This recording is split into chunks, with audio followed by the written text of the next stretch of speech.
নমস্কার। আজকে আমরা ম্যাথ এবেলের পক্ষ থেকে 11-এর কিছু ছাত্রছাত্রী বলেছিল যে ইন্টিগ্রেশন যে করা হয়, ইন্টিগ্রেশনের বিভিন্ন ফর্মুলা এবং এর বেস বা বেসিকটা জানার জন্যে। তাই আমি চেষ্টা করছি এই বেসিকটা জানানোর জন্যে। আমরা পরপর 3 দিন ইন্টিগ্রেশনের বিভিন্ন ধরনের আলোচনা শুরু করব। ডিসকাশনগুলো তোমরা শুনতে থাকো। যারা ফিজিক্সে ইন্টিগ্রেশন করেছো জেনে রাখবে কেমিস্ট্রিতেও ইন্টিগ্রেশন লাগবে। সুতরাং ইন্টিগ্রেশন হচ্ছে আমাদের ম্যাথের ক্ষেত্রে 12-এর পার্ট, কিন্তু আমরা 11-এর কিছু দিন নিয়ে আমরা এক্সট্রাভাবে আমরা ইন্টিগ্রেশনের বিভিন্ন জিনিস আলোচনা করছি, যাতে তোমাদের ফিজিক্স কেমিস্ট্রিতে বিভিন্নভাবে সহযোগিতা করতে পারি। তোমরা দেখতে থাকো, ভালো লাগবে। এই ইন্টিগ্রেশনকে অনেকে বলে অ্যান্টি ডেরিভেটিভ, মানে ইন্টিগ্রেশন আর ডিফারেন্সিয়াল একে অপরের পরিপূরক। ডিফারেন্সিয়ালের উল্টো বা ডেরিভেটিভের উল্টো হচ্ছে ইন্টিগ্রেশন, অর্থাৎ ডিফারেন্সিয়েশনের উল্টো হচ্ছে ইন্টিগ্রেশন, ইন্টিগ্রেশনের উল্টো হচ্ছে ডিফারেন্সিয়েশন। ক্লিয়ার? আমি 6টা করে সূত্র দেব, এখনই মুখস্থ হবে, এখনই আমাকে তোমরা দেখাবা, আবার 6টা করে দেব, এই করতে করতে সবটা হয়ে যাবে। দেখা যাক। এটা হচ্ছে ইন্টিগ্রালের, অর্থাৎ ইন্টিগ্রালের এটা হচ্ছে ডিনোট করা হয়, বোঝা গেছে? এটা ইন্টিগ্রেশনের সিম্বল। কি করা হলো? ডিএক্স, অর্থাৎ ডিএক্স এর ইন্টিগ্রাল করলে হবে এক্স, বোঝা গেছে? ডি থেটার ইন্টিগ্রাল করলে হবে থেটা। মাথায় কিছু আসছে? ডি এম এর ইন্টিগ্রাল করলে হবে এম, হয়েছে? ডি ওয়াই এর ইন্টিগ্রাল করলে হবে ওয়াই, ডি জেড এর ইন্টিগ্রাল করলে হবে জেড, ডি ট্যান এক্স এর ইন্টিগ্রাল করলে হবে ট্যান এক্স। মুখস্থ সবার? ডি এর সঙ্গে যা থাকবে ইন্টিগ্রাল করলে তাই হবে। ক্লিয়ার? কি বললাম মিষ্টি? তাই হবে। সবার সাথে একটা প্লাস সি বসবে। এই প্লাস সি কে বলা হয় ইন্টিগ্রেটিং কনস্ট্যান্ট। কি বলা হয়? Integrating constant. কি বলা হয়? Integrating constant. অফ কর, লিখে নাও তাড়াতাড়ি, চালু কর রে। ই এক্স ডিএক্স মানে হচ্ছে ই এক্স প্লাস সি, বোঝা গেছে? E M X dx E M X by M plus C, sine X dx minus cos X plus C, cos X dx sine X plus C. বন্ধ কর। Cos X sine M X, M হচ্ছে constant, dx cos M X by M. ডেরিভেটিভের ক্ষেত্রে constant পদটা পাশে আসতো গুণ অবস্থায়, ইন্টিগ্রেশনের ক্ষেত্রে ভাগ অবস্থায়। ইন্টিগ্রেশনের ক্ষেত্রে ডিফারেন্সিয়েশনের ক্ষেত্রে গুণ অবস্থা, বোঝা গেছে?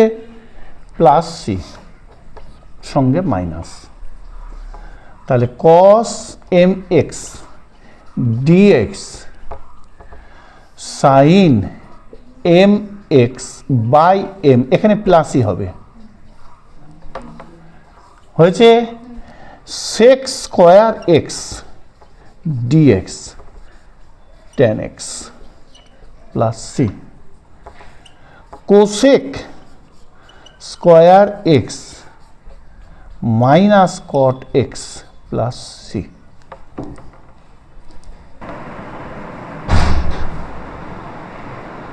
চালু কর।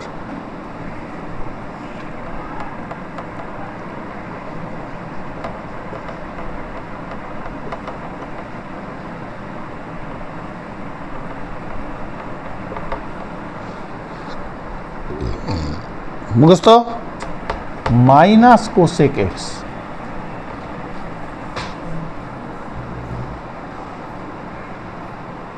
হয়েছে। Next x to the power N dx X N plus one by N plus one plus C.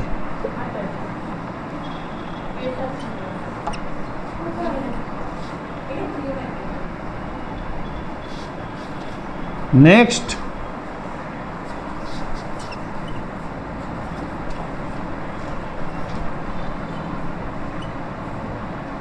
A to the power X নিচে লগ টকা হোক। এবার আমরা যে ইন্টিগ্রেশনের বিভিন্ন মেথড দেখলাম এর উপরে ভিত্তি করে কয়েক ধরনের ম্যাথ করাচ্ছি। তাহলে ইন্টিগ্রেশন তোমাদের একদম সহজ সহজ ম্যাথ দিলে পেরে যাবে। আমি বানিয়ে বানিয়ে দিচ্ছি, দেখো।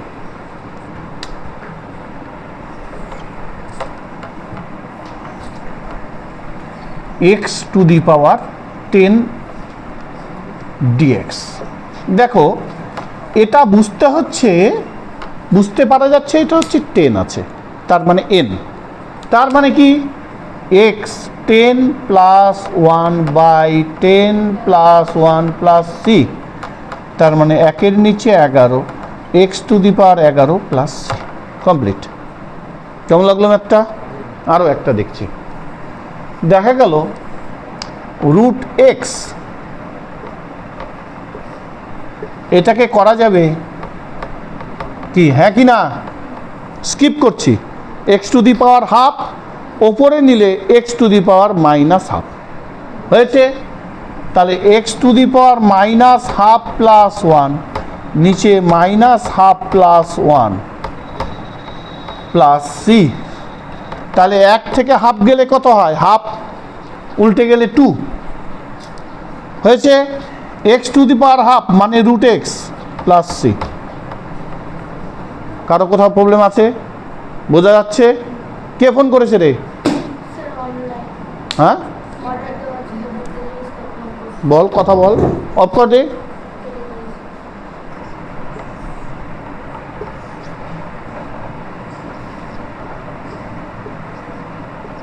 হোক, যার হবে 10 নম্বর।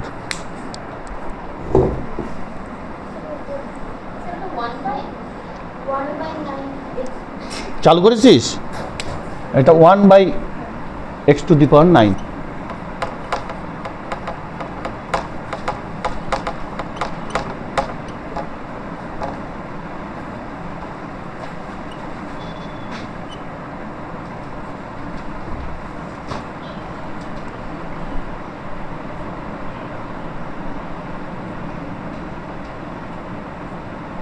বোঝা গেল সবার? এটা -9 ছিল, কারণ এক্স টু দি পাওয়ার 9কে উপরে উঠালে এক্স টু দি পাওয়ার -9, তাহলে -9 প্লাস 1 -9 প্লাস 1, তাহলে 9 থেকে 1 গেলে -8 এইটা প্লাস সি। আমি এটাকে এই ফর্মে রাখতে পারি। ঠিক আছে। Next x to the power -3/2 plus 1 -3/2 plus 1 plus c. X to the power -1/2 -1/2 plus c -2 by x to the power half লেখা যায় plus c -2 1 by root x plus c, এভাবেও লেখা যায়। বন্ধ কর। tan square x dx sine square x dx, তাহলে tan square x dx sine square x dx. মন দিয়ে আগে শুনবি।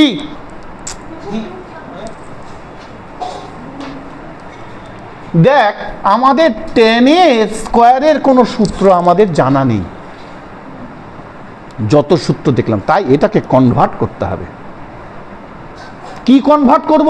দেখ sec square x minus tan square x one, sec square x minus one tan square x.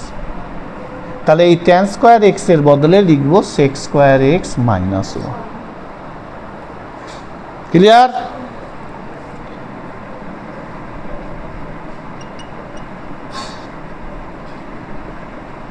বোঝা গেল? এটা কিন্তু অঙ্কের মধ্যে না, এটা কিন্তু আউটলাইন বোঝানোর জন্য করেছিলাম, কিন্তু তার টুকে রাখবি পাশে, না হলে কতটা হারাই যাবে। সেক স্কোয়ার এক্স মানে টেন এক্স হয়েছে মাইনাস ওয়ান, ওয়ানকে ডিএক্স দিয়ে গুণ করলে ডিএক্স, অর্থাৎ ওয়ানের ইন্টিগ্রেশন করলেও এক্স, ডিএক্স এর ইন্টিগ্রেশন করলেও এক্স। ওয়ানের ইন্টিগ্রেশন করলে ডিএক্স এর ইন্টিগ্রেশন করলে সঙ্গে প্লাস সি। বোঝা গেল? সাইন স্কোয়ার এক্স, দেখ সাইন স্কোয়ার এক্স এর কোনো সূত্র আমরা ইন্টিগ্রেশনে চাই না, চাই না মানে পাই না। বোঝা গেছে? তাহলে আমাকে সাইন স্কোয়ার এক্সকে কনভার্ট করতে হবে। কিভাবে কনভার্ট করব?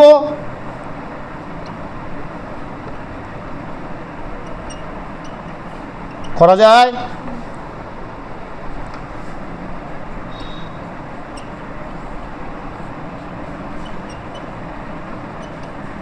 বল, সব জানা আছে। হাফ, এটা ডিএক্স করলে কত হবে? এক্স হচ্ছে minus cos two X, M এর সূত্র cos M X by M, M বলতে two, cos two X by two. বোঝা গেল? অর্থাৎ ইন্টিগ্রেশনের ক্ষেত্রে আমার সাইন স্কোয়ারের সূত্র জানা নাই, তাহলে সেটাকে আমাকে কনভার্ট করে কসের মেথডে আনতে হবে। টেন স্কোয়ারের সূত্র জানা নাই, কিসের সূত্র জানি? সেক স্কোয়ার, তাহলে টেন স্কোয়ারের সাথে সেক স্কোয়ারের আমরা সূত্র কনভার্ট করব। সাইন স্কোয়ারের সূত্র আমরা তো জানিই না, তাহলে সেটাকে কসে বা টেনে আনতে হবে। তাহলে কসে আনা সহজ, কি আছে? One minus cos two X, ফাটাফাট হয়ে গেল। টুকো দা বল, বল কি প্রশ্ন? সিটা দিচ্ছি।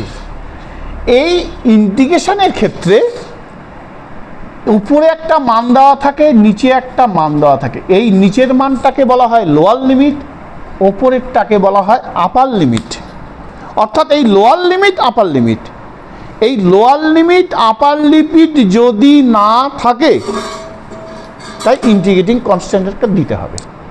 যদি আপার লিমিট লোয়ার লিমিট থাকে সঙ্গে সঙ্গে সিটা ক্যান্সেল আউট। বোঝা গেছে? যখন আপার লিমিট লোয়ার লিমিট থাকবে, অর্থাৎ কোনো মান 2, 3, তার মানে কি এটা 2 থেকে 3-এর মধ্যে মান হতে পারে, 4, 5, 4 থেকে 5-এর মধ্যে মান হতে পারে। বোঝা গেছে? অর্থাৎ 4 থেকে 5-এর মধ্যে। লিমিট মানে কি? সীমা। সীমা মানে কি? এটার আপার লিমিট দেখা গেল 4, লোয়ার লিমিট 1, 1 থেকে 4-এর মধ্যে যে কোনো মান হতে পারে, তাই এখানে এটা ইন্টিগ্রেটিং কনস্ট্যান্ট। আর যখন এই আপার লিমিট লোয়ার লিমিট থাকবে না, তাহলে সেখানে দেখা যাচ্ছে সিটা আমার ইন্টিগ্রেটিং কনস্ট্যান্ট। যখন আমরা সীমা পেয়ে যাচ্ছি আপার লিমিট লোয়ার লিমিটের মান, সঙ্গে সঙ্গে সি ক্যান্সেল আউট। আর যদি আপার লিমিট লোয়ার লিমিটের মান না দেওয়া থাকে, তখন কম্পালসারি আমাকে সি বসাতে হবে।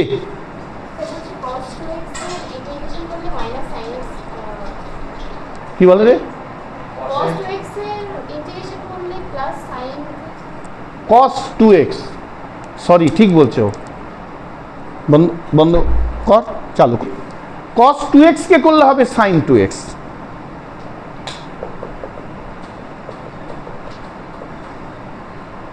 বোঝা গেছে? তাহলে আপার লিমিট লোয়ার লিমিট, আপার লিমিট লোয়ার লিমিটের ক্ষেত্রে আমরা দেখব যদি বসানো থাকে সি হবে না, আর যদি আপার লিমিট লোয়ার লিমিট না থাকে তখন সি বসাবো। বন্ধ কর। কি করেছিস? দিশা করেছিস? এই দেখ হাফ,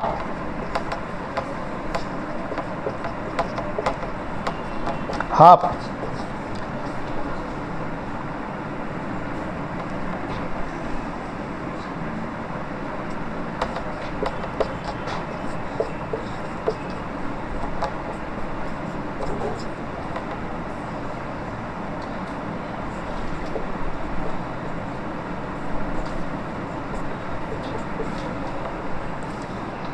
বুঝা গেল?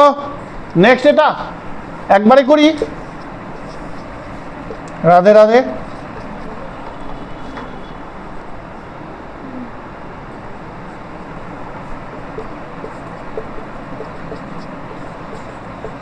কমপ্লিট। আজকে এখানেই আমাদের স্টপ। নেক্সট দিন আবার আমরা ধরবো ইন্টিগ্রেশন।